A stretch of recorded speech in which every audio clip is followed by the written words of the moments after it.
My name is Jeff Nier, the co-chairman of Arimac. Arimac was founded 10 years ago to promote the hedge fund investment philosophy, investment strategies, investment process, risk management, and the international ethical codes to mainland China markets. My experience including career at Goldman Sachs, Merrill Lynch in US, and a few asset management firms in Hong Kong, investing in global hedge funds. Hi, everybody. Welcome to this panel discussion about the acceleration of opening of the Chinese capital markets. What's the implication for global investors? Obviously, this year has been challenging and also full of opportunities. We have this trading Asia, and China is a very important part of Asian markets. And now we have been seeing that a lot of fund flow and a lot of companies and a lot of people are moving into the Chinese markets. So we want to have a discussion about the challenges and the opportunities in the Chinese markets. In the past, Chinese market maybe is just a nice to have to global institutional investors. However, now the Chinese market is a have to have for a lot of global international investors. So we want to explore what's the situation to see if it's ready for the Chinese market for the international investors too. So here today we are very fortunate to have some great speakers from different channels to discuss about these opportunities and challenges. So I'd like to let our speakers to introduce them about themselves and their firms briefly. So let's start from Phyllis. Okay, thank you, Jeff. And hi, everyone. I'm Phyllis from Bank of China. And across Beijing, London, Frankfurt, and Shanghai, I engage in FX and rates trading. Bank of China is the most international Chinese bank. It is also the leading bank in bond and FX trading. It takes the initiative in serving for foreign investors to participate in the domestic market. And our institutional clients coverage ranges from the sovereign institutions to the multiple types of commercial investors. Thank you. Okay, great, thank you. How about Song Yan? Hi, I'm Shanya Jan. I'm the China head of Tower Research Capital. We're a top global market maker and liquidity provider in all the world's top exchanges. We trade in 140 exchanges and 30 electronic venues. We trade every asset class from equities, futures, options, and FX. Okay, thank you. Sunny? Hi, everyone. My name is Sunny Shen. My firm is named after my real name in the world. Shen Investment is the quantitative specialist focused on China. We trade Chinese domestic market, and we have Cayman fund offered to non-Chinese investors to trade China through all kinds of derivatives, and also the Hong Kong Connect.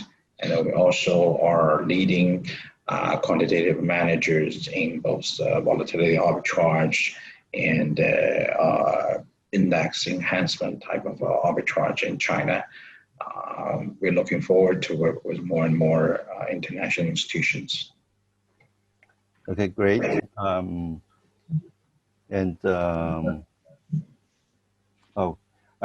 Rochelle. Oh, thanks, Jeff.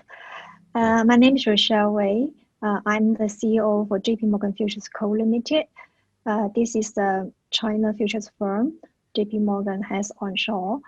And I have been with JP Morgan for quite a number of years. have been working in various roles, including operation, business management, front office, and some of the financial control roles. For JP Morgan futures business, we have been in the China onshore market since 2008, starting from a JV. Recently, with the regulatory relaxation on the foreign ownership, we just completed the 100% ownership acquired by JP Morgan. The firm has membership for all 5 local exchanges. We provide our global clients access to China onshore futures market, comprehensive services including the execution, clearing, and physical delivery services. Thank you, Great. Jeff. Back to you. Yeah. Thank you. Thanks for everybody. So we can see that our speakers have very good combination of backgrounds, and a common point is they do a lot of cross markets trading stuff. So let's see China, the markets, the economics moving greatly after a hit by the pandemic. China was the first one hit by the COVID-19, and it is the first one and also the best one to get recovered from this pandemic.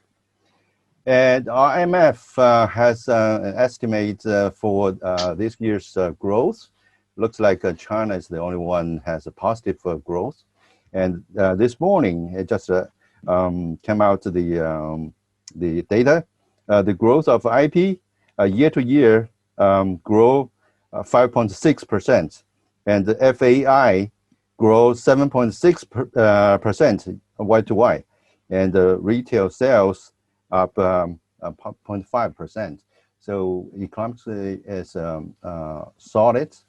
So let's see, based on each of our speakers' observation, can you let the audience to know about your observation about the fund flows, business flows, and people flow, and new policies or new products launched in mainland China? So let's start still from Phyllis. Okay. And as we observe that the foreign money has been stably flows into China's bond market in recent years, especially since last year, as Bloomberg, Barclays, and JP Morgan bond indexes include some Chinese bonds. The allocation on Chinese bonds from foreign investors keeps growing. By the end of August this year, foreign capital held a total of 2.8 trillion yuan in China's bond market, accounting for over 2.5% of the total bond balance, further increasing compared with the weight at the end of last year. Moreover, the bond investment of foreign investors presents the characteristics of long-term allocation instead of speculation. It is worth noting that the FTSE Russell Index is widely expected to include Chinese government bonds later this month, which is estimated to attract inflows up to $140 to $170 billion from the passive asset allocation. And as for the new policies on opening up the China markets, we see that recently the PBOC issued a new announcement, which is now still a draft for comment. According to this new policy, overseas commercial institutions will enter the market as a legal entity and no longer need to submit application for its every single product. Also, the announcement further promotes the multi-level custody system, and the nominal holdings of bonds matches the international practice. And under this arrangement, overseas institutions investing in China interbank bond market can choose to open bond accounts in domestic financial infrastructure or through its global custodian banks. And foreign institutions who enter the interbank bond market through the channels of direct investment or Bond Connect could invest the bond-related products in exchange market directly, which greatly expands the range of investable products for those foreign investors. This new policy has strengthened the opening up and the connectivity of China's bond market and tried to facilitate foreign institutions' investments in accordance with the global model. It further integrates the trade management and legal mechanism of mainstream international bond markets, which is conducive to attracting more foreign institutional investors to participate in the onshore market. Okay, great. Yeah, we know that normally bond market is much larger than stock markets, and the opening of the Chinese bond market is actually the first time for a lot of foreign investors. So from now on, looks like they can have a lot more opportunities to invest in the bond market, and especially for the foreign institutional investors, that will have lower volatility, and I think it will have more appetite to this market, right? Yeah.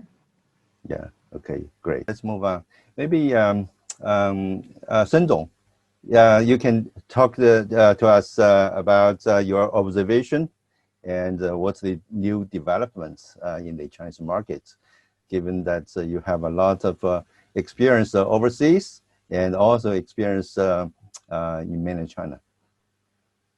My observation is in the equity market, the inflow into China has slowed down in the third quarter.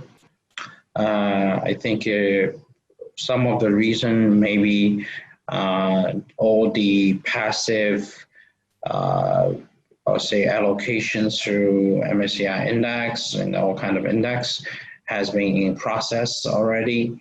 And I think the more importantly, the political issue has standing in the way of a lot of inflow. The interest about Chinese market remains very high, both from Europe side and from US side. But US institution, particularly pension and endowment, have concerns over what is going to happen after the election or even before the election. Is invest into China a concern, a politically correct choice for US investors? On the other hand, European interest for Chinese market has been increasing steadily. We receive a lot of inquiry from US and the European institutions. I'll say time-wise and interest-wise, European institutions have been moving very quickly. They're moving into China. The channel they prefer will be, I would say, UCITS funds. So Chinese manager have to build European compliant fund products, both by UCITS funds or other vehicle, both in Luxembourg and Ireland, to meet the standard in Europe for institutions. And the other part is we need to utilize all these QFII and RQFII quotas we issue for last 10 years. You're talking about a couple $100 billion unused quotas, and all these quota unused because of concern of currency issues. And all these quota has been, I would say, waiting to be used if the QFII and RQFII quotas investment scope could increase into expand into more areas. Now is mostly stock, bonds, and mutual fund. But I think international investors expect more. They want access to commodity futures, online assets, stress assets, all kinds of whatever in China if there's opportunity, they want to do it. Also, particularly, they want to invest into hedge funds in China, managed by people like our company. They felt there's the niche there. They felt there's extra alpha generated by good managers, but they need to have a legit access to do that, and they don't want to have the burden of currency control or political issue. I think expanding the investment scope for the QFII and the RQFII quota could be a big enhancement for interest into China. Great. Okay. So let's move on to Rochelle. Rochelle, please. Yeah, thank you, Jeff. Yeah, and in terms of the observation, this year, despite the COVID-19, we still see quite a number of global investors. They are interested and they would like to set up to trade China. Despite like in North America and Europe, most of our colleagues, they actually work from home, but our clients, they still have this kind of a desire to open the account to trade China internationalized contracts. We have been seen quite active. Majority, the community to trading these internationalized commodity futures are from the hedge fund, the CTA type, and also have some of those global traders and those global oil majors. We do expecting this will continue, and then more and more clients, they will have put more fund and have more investment into the China commodity futures. And also in terms of like the new policy, as we know that CSRC has a new QFII and RQFII policy to expand the investment scope to include the commodity futures into the scope. I know that quite a number of those global big hedge fund names, they're looking at this new policy, and some of them, they already apply and already got the QFII status. So this is a good channel for global investors to participate into the China commodity futures. As you know, that currently there's only 5 contracts being internationalized to an offering to offer to our global clients. In terms of the product pipeline, INE, they already announced that they will list the copper contract in the INE in 2020. And there's another pipeline contract, is the big contract, is in INE's pipeline.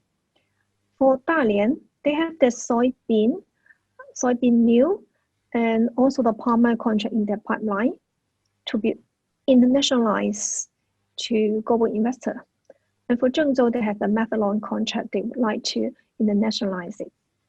So as you can see that more and more contract will be adding into the international offering, and also with this new QFII and RQFII rules, it's likely will be released in the near future. So the global investor, they have more and more channel to get access into China futures market. And of course, there is some saying mentioned that with the new QFII rules, the Chinese government bond future is also included in the allowable investment scope. So that is another big attraction point for the global QFII community, especially those sovereign funds, banks, which they're holding the cash bond, while the CIBM or the Bond Connect market or the Bond Connect channel. So I think China now is a very, very big community, which actually attracting a lot of global investors. So as Jeff, you mentioned that the global investor, they are definitely has a high desire to trade on China. Okay, thank you. Yeah, obviously there's a lot of moves that we know that BlackRock, Vanguard, all these kind of large firms, asset management firms, had great move recently into the Chinese market. And I know that your firm recently just got the 100% ownership as the foreign company that can fully operate in the Chinese market. So yeah, we can see that a lot of opportunities going on. But yeah, we'll come back to that point. Let's move to Shanghai. Sure, thank you, Jeff. I think you correctly mentioned that China is the first to be hit and also the fastest to recover. I see a lot of it more in the people flows. Due to the recent formed WFOE PFMs in China, we have seen a lot of them try to poach local Chinese talent in foreign firms especially, because I think there's the pool of talent having China experience is very, very small and very different from having Asia experience. So if you're a trader in China right now, it's the best time ever. I think there are a lot of good policies coming out, but due to the pandemic and also the US-China trade war, I think China has taken a slower approach. As we know, China is the largest consumer and importer of many commodity products, but China never does a big bang approach, and they want each product launch to be successful and stable. So, in my view that, I think the long-term trend is very good. As a global market maker, we are very excited. There's 5 international products. And if QFII actually comes, it'll be the best for us because it seems like all the products will be available and it would actually improve our market making and price setting ability much more, since fund flows can easily go from onshore to offshore. Thank you. Yeah, okay, thank you. Yeah, as we know that Tower Research has a lot of trading activities globally. And we would like to discuss later about what's the difference and what the opportunities you find in the Chinese market, right?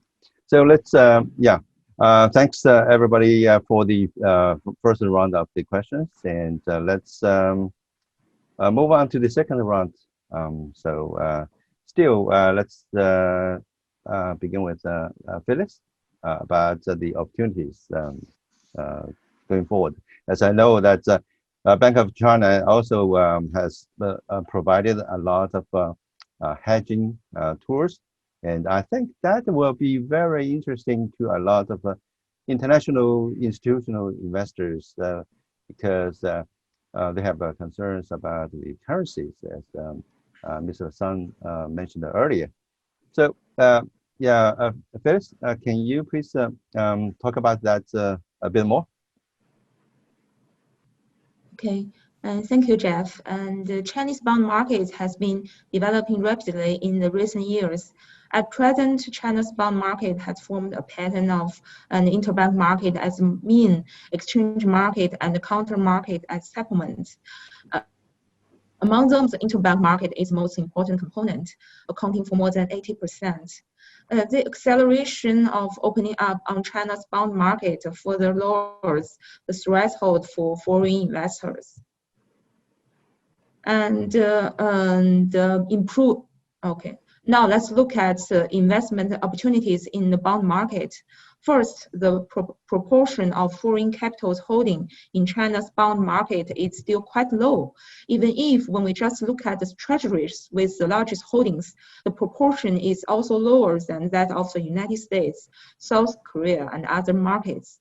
It has little allocation of credit bonds. And with the gradual improvement of China's credit rating system, the scope of foreign investment may expand to the credit bonds and other fields. So the potential of China bond market is still quite large. And the second, China's bond shows the better cost performance. More than 20% of investment grade bonds worldwide now have negative yield. As a result, Chinese government bond has a significant advantage over those major developed sovereign bonds. At present, the yield of 5- and 10-year treasury are around 3.05% and 3.16% respectively. And currently, China also implements the policy of interest income tax exemption for foreign capital. At the same time, China's economic aggregate is huge and foreign exchange reserves are stable. And compared with many emerging market countries, China has a lower sovereign risk and a higher allocation value as a whole. And finally, China's bond market is not highly correlated with the global markets. Statistically, the correlation coefficient between the 10-year Treasury bonds of China and the US is 0.65 over the past 10 years. And last year's number is just 0.75. Compared with the number of other developed markets, which is usually 0.8 to 0.9. So the allocation of China's bond markets can effectively help these fund managers to improve Sharpe ratio and diversify portfolio risks. Different from the QE and large-scale interest rate cut of the major central banks, the PBOC is restrained in the choice of monetary policy tools, so there is more ample policy space to deal with the economic downturn in the future. Therefore, the profit from Chinese bonds allocation may be relatively higher. And as I mentioned above, and with accelerated opening up of China's onshore capital markets, more and more foreign institutional investors have begun to deeply participate in China's market, including stocks, bonds, and other broad categories of assets. With increasing RMB FX flexibility, investors also focus more on the FX risk management of their cross-border investments. In order to meet these requests, more and more pleasant regulatory policies and trials have been introduced into the FX market as well. According to the latest policies, foreign investors can participate in the onshore FX markets through the interbank market or via the franchise channel as client. It is observed that participants' scope of FX market is expanding. The hedging channels are constantly enriched, and the transaction convenience is also improving. The RMB FX market also starts to show more characteristics of the global FX market. And as the largest maker of the onshore FX market, and we do see that as overseas investors continue to increase their holdings on RMB assets through the channels such as Northbound or Bond Connect, the application of RMB FX derivatives are also become popular, especially the longer-term hedging instruments such as the cross-currency swap. Predictably, with the increasing participation on foreign investors in the onshore FX market, this type of flow is likely to become an important increment of the supply and the demand model in the FX market in the future. Thank you. Okay, thank you. Yeah, as the global bond market, quite a lot of the trunk is giving to the negative interest rates, and also has a lot more risk, economic risk. The Chinese market has become much more attractive, while the yield is higher, and also the default risk is much lower. So it's very important to provide this kind of currency hedging tools for the investors. Okay, yeah, thank you. Sunny, you just mentioned that foreign investors are looking for good hedge fund managers in mainland China. Obviously, there's a lot of more and more managers come up, but the ones can really generate a good alpha still very small. Can you talk about your observation about that part? Yeah, in Chinese market, particularly in equity market, the extra return versus a benchmark has been easier to obtain compared to whatever's happening in US and Europe. I would say the level of the alpha you can generate in China is similar to what happened in late 90s in US. So you talk about 20 years ago markets, but I assume the gap of 20 years could be probably overcome within 3 to 5 years. So a lot of managers are facing the challenge of decay of the extra return over your benchmark. That's going to happen soon. With the disappearing of the retail investor, it will be harder to gain the extra, I'll say, outperformance versus the benchmark. But on the other hand, China is an interesting market. The volatility has been relatively high. Also, they receive a lot of impact from all directions. Talk about government policy, sector rotations, international political agendas, all kinds of interesting stuff, which normally would not impact a market with this size. But in China, anything related to government will probably give the market a jiggle in a big way. So give you a lot of opportunity for people in the market to make a profit out of all the events. So there's a lot of event-driven alpha in Chinese market as well. At the same time, Chinese capital markets is rebuilding its structure. You can see now we have more and more IPO coming under different regime. The way they register the company in favor, and the trading methods of the markets are changing. They create this star board, they changing the enterprise board. Right now, China just passed the mark of 4,000 names listed on the stock exchange. I would not be surprised to see probably 5,000 next year, even 6,000 names next year. All these impact in the market will come from all directions. Liquidity, small cap versus large cap, premium, and the most important part is plenty of opportunity for good managers to pick stuff from. At the same time, I would say the same thing about commodity market and the fixed income market. All these opportunities put together, I would say Chinese capital market will attract a lot of non-Chinese capital. The only issue will be their confidence into Chinese market, given the political environment and also the difficulty to source a good, reliable Chinese manager. My impression is they prefer manager with overseas background who have been working at large investment banks like Goldman, Morgan Stanley, and like a Tower, Citadel, all kinds of large hedge funds too, with a clean background, which they can do due diligence and pound.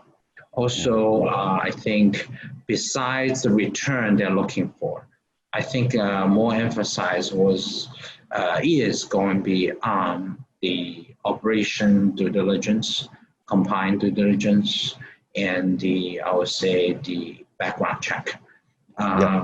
If you pass that, then you will be able to get the serious money, say. Okay.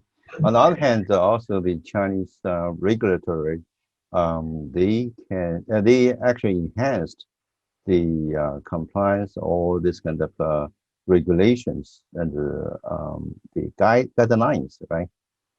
Yes, yes. Chinese regulator has been changing the regulation guideline towards more and more transparent and more clear standard, more quantified standards for all kinds of managers, including mutual fund industry and the hedge fund industry. But the concern is the regulation came from the regulation body. The people probably underestimate the difficulty or the environment the hedge fund manager are living in. They're facing a lot of pressure from the investor for performance, the rising costs in this market, and particularly the regulation hurdle to overcome when they try to approach domestic Chinese institutions. Sometimes the hurdle is kind of just by regulation. It's not based on merits, it's based on regulation. And also just last week, we have a discussion, kind of a draft from regulation body again regarding the hedge funds. I think all of them came out with good intention, but some of the details I think could be have a serious discussion over, because the security industry and the administration body in China have different part, different requirement, but sometimes they could be conflicting each other. If you meet this regulation, you will not be able to meet the other side. So we need to find a good solution to it. But overall, Chinese regulation environment is getting improved in a big way, dramatically, and in a rapid speed. Good, great. Thank you. Yeah, let's move on. Rochelle, we just mentioned about that your firm gets 100% ownership, and so that gives you the capability to operate both overseas and in the Chinese market, and across the board. There's a lot of I guess arbitrage opportunities for the investors, and you can provide just one-shop service to the investors too. Can you please talk about that a little bit more? Yeah, thank you, Jeff. Yes, you're right. Yeah, as our firm just got 100% ownership recently, so it's actually strengthened our product offering capability for the China onshore futures market access. As you mentioned, yeah, there's a lot of investors, they're looking at the cost market arbitrage opportunities. So we can offer them via our platform. We have like kind of a firm-wide trading platform. The client, they can use that to trade the global market and also at the same time the Chinese onshore market in the same platform. And then they can set up some of those algorithms in there to try to catch those arbitrage opportunities.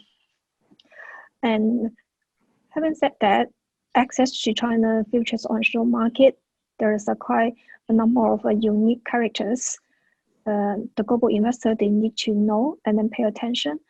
One is the pre-margin market, and also China is a trading ID market. There's a look-through structure from the regulator, yeah. and also in place like the position limit, the hedge quota, and then all transferring to when the trader, they place the trade on the execution front, they need to pay attention, they need to input the open close flag and also have the spec or hedge flag for the trade order placement. So this kind of a different to the global market. So when we do the connectivity, we need to ensure that the global platform will be able to capture those unique China requirements from the order placement and then down to the back end, the post-trade clearing services. There's some other challenges that from operational perspective, we do see that Chinese exchange, they might change the exchange fee quite frequently. Also, they might change the margin rate quite frequently. This is one of the measure, the exchange leverage in terms of controlling the market risk. Those kind of things, challenges for offshore investors, especially when they first come into China. And that also translating to a lot of manual work, because the system, especially the global system on the futures industry, is not that customized to suit the China market. For example, the frequent change of those rates. So a lot of like the investor education or awareness need to conduct to let the global investors know what is the difference for trading China compared to those global like more mature markets. Yeah. Having said that, we still see quite a strong interest and demand from our global investors. At this time, the US person cannot get access to China futures market yet, but a lot of global investors, they might access China market via the Asian or European entity. Also, another observation that I would like to share is that with the complexity of the China's regulation, setting up a futures broker is actually require a lot of efforts. In nowadays, there's a very strict cross-border rules and also those like data onshore requirements. From the broker perspective, we have a lot of work to do, that we have a lot of challenges need to overcome to make sure that comply with the local regulatory requirement while we're providing more global friendly services to our global investors. Okay, thank you. Thanks a lot. So I guess a lot of other firms will follow your suit to get the full operation in this market. Because especially for the futures market, the Chinese market is very big and also very liquid. Okay, so yeah, time is flying away. So Shang Wei, sorry, Shang Ye, sorry, Sheng Ye. Yeah, Tower Research is a very well-known hedge funds, and also a lot of other large hedge funds have been moving into the Chinese market, and like Yishore, Two Sigma, and Dalios, Bridgewater, and so on. So can you please tell us a bit your experience trading global markets and trading the Chinese markets? What are the difference and what's the opportunities? Okay, thank you. So Tower's been trading electronically for 20 years, and we've been trading in China since 2013. And I could definitely tell you, trading in China is completely different than anywhere else. I think the main two differences is the retail participation rate and how the regulators and exchanges view the function of the exchange. You know, in China, the main purpose of the exchanges is to serve the real economy and protect retail investors. I think other exchanges globally care more about volumes and profits. So, you know, that is one big psychological and ideological difference. One big challenge I think a lot of people face in China is getting the proper resources.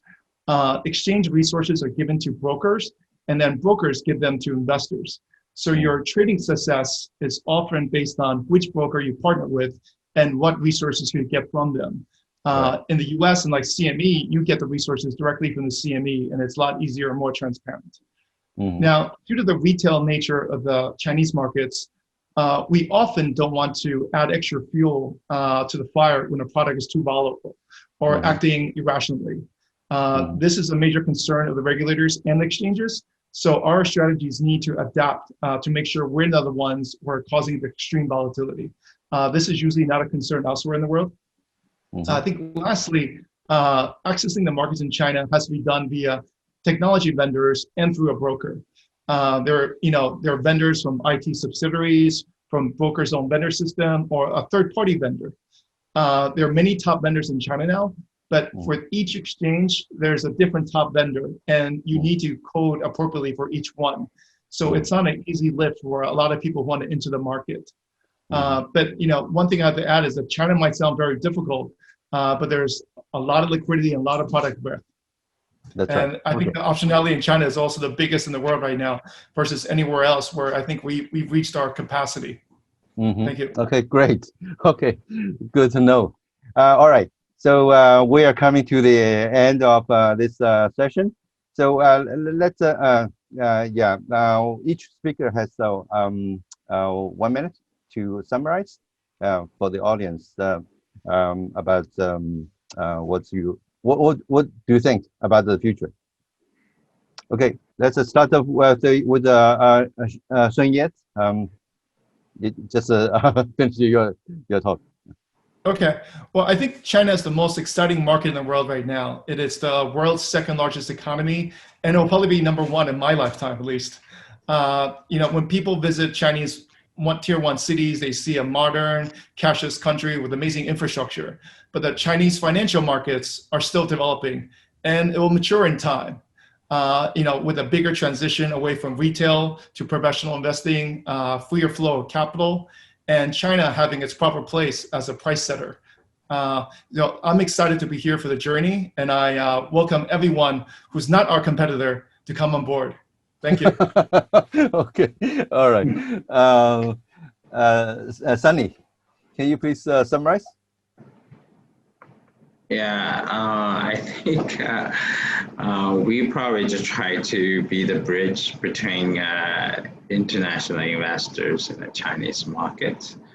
And based on our global market experience and our excellent track record in risk control, we believe we can help the Chinese capital market to attract more serious money, small money in the Chinese market for us to, I would say, let's build the Chinese market all together. Rochelle? Yeah, I think in the market, probably know that JP Morgan has quite a big China ambition. JP Morgan in China has the banking, has the securities, futures, and also the asset management business. And I think it is already in the public news. JP Morgan has a desire to get 100% ownership on the asset management business of the CIFM entity. And at the back, the main reason is that China at the moment is already the second largest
opening up. And the Bank of China will continue to be at the forefront of the opening up of China's market and serve the global investors to embrace China's investment opportunities. Thank you. All right, so let me summarize in one sentence, and then we finish this session. First of all, thanks for every speaker to share the greater insights about the China markets. And from all these talks, we can see that China is ready to open further and further for the foreign investors, for the foreign companies, and also is working to get connect with the international standards. So let's see, let's work together to explore the opportunities in the Chinese market. Thank you very much for everyone. Let's conclude this session. Thank you. Hello and welcome everyone. We're very lucky to have Xinyet and Shenyi being able to join us here today to answer some of your questions.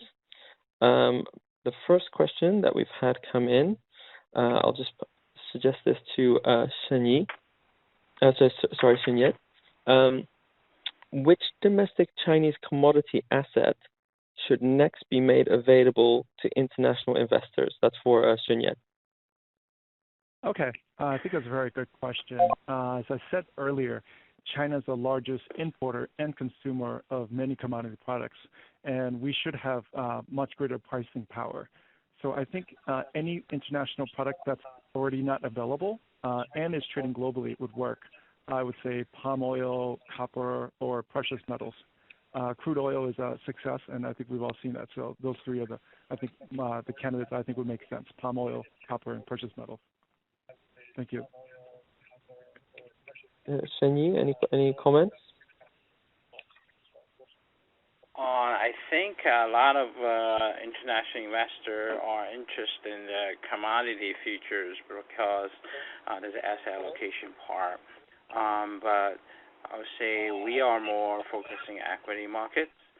So for a lot of other investors, typically in equity long short, absolute return area, the financial future, particularly the index-related future and options, probably are the most sought for products.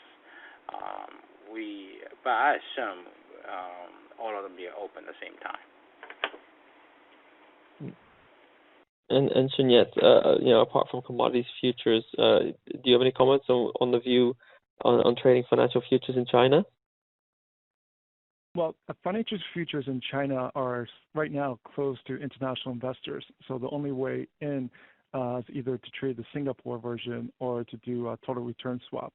So I think, for China's market to mature, it should be much easier to access financial futures. And even people onshore have a lot of restrictions in trading financial futures. So right now, we would love to trade it. I think international investors would love to trade it, but that is not a decision that can be easily made by the exchanges right now. And I think it's the CSRC or even at the global UN level. Shenyi? I think if you want, I just follow up on the comments is I think the reason the index future or financial future are still not available to offshore investor, I think the regulator probably have concerns about what happened if somebody tried to manipulate the market. One event got kept brought up again is what happened in Hong Kong in 1998 when several hedge funds or many hedge funds, they come together, try to attack Hong Kong's currency pack and the Hang Seng futures during the Asia financial crisis. Chinese regulator view that is the possibility when market gets volatile. So they try to cut off the access of financial futures in case some investor, I would say hostile investor or hedge funds, trying to manipulate Chinese market. But I do think this worry, this concern is unwarranted. First, Chinese capital market is much deeper than Hong Kong market, and the time has moved forward for 22 years already, and the investors are much more mature. The risk management system are in place, so I don't think that should be a big concern. But nevertheless, the regulator had that event online. I think it's all of us responsibility to prove to the regulator, all of us actually have the market stability is in best interest of all investors to open this market, including commodity future markets and the financial future markets and the derivatives, both exchange and the OTC, are in the best interest both in Chinese capital markets and for the non-Chinese investors. I hope this day will come very, very soon, but we'll see. Thank you. Yeah. So, and then I'll just kind of go to the next question that we had, which was about the grooming talent pool for trading in China. I don't know if either of you want to comment on that one. To trade China, the talent pool is an interesting part because we were just talking about the quantitative people available are in China and what's the difference between quantitative model used in China and used globally. I think the part is related to, I'll say, financial theory-wise. China is a bit behind compared to the rest of the world, but not much behind because most of these parts are academic-wise are very open, transparent, easy to implement. The next part is about the talent part. The talent part probably makes the difference. At this moment, I would say China probably have more talents on the analytic, academic side. We have enough programmer. We have enough, say, researcher, but not enough practitioner, not enough people with vision and I'll say, the strength to execute the vision or push the, I'll say, when the time gets tough, to stand up to push the train. So I think the talent came from all directions. I would say, to summarize that, I would say quantitative-wise, I think the talent pool onshore is good enough for both Chinese hedge fund and the offshore hedge fund to pick up. But to find a leader, or say less a leader, say more a senior trading manager or senior research manager, then it is a little bit tough to find onshore. But give it, say, another 3-5 years, I think Chinese talent pool will be on par with the global talent pool. Yeah, I'd like to add to that. We have a lot of top Chinese talent who live overseas and have global exposure because we're a global trading firm. Most of the Chinese talent we find right now only have expertise in China and are not familiar with any other region. So if you're trying to do a lot of cross-border arbitrage, most of the talent doesn't have the experience yet, mostly due to the way the markets are set up. And I think one other problem is that a lot of Chinese talent, if they're making a lot of money, would rather work in a lower tax jurisdiction, which mainly in Asia means Hong Kong and Singapore. So that's the other problem of grooming onshore talent who wants to stay long term in China. If you're making a lot of money, you want to go to a lower tax region. But there's a lot of talented Chinese people, obviously. So I do see a greater future in China and for talent to be onshore. Thank you. Yeah, I think right now a lot of guys, a lot of like Chinese students or Chinese practitioner working in London, New York, are thinking about coming back to China to take advantage of opportunities. Of course, they are the talent pool people will pick from, but I think a lot of them underestimate the difficulty of setting up a new hedge fund to start with, and even talk about setting one up in China in an environment with changing regulation and volatile markets. So I would say at this moment, some of them realize the tough task in facing them. So a lot of them are coming back to the job market So we have more and more people actually have the global experience and has local practice. They're willing to come back to the job market working for some established managers. That situation is, I would say, particularly for us, is very attractive, and I think that will be our focus in searching for talents. And then one final question. What do you think the future trends of trading technology to access onshore markets? I guess a simple answer would be more consolidation.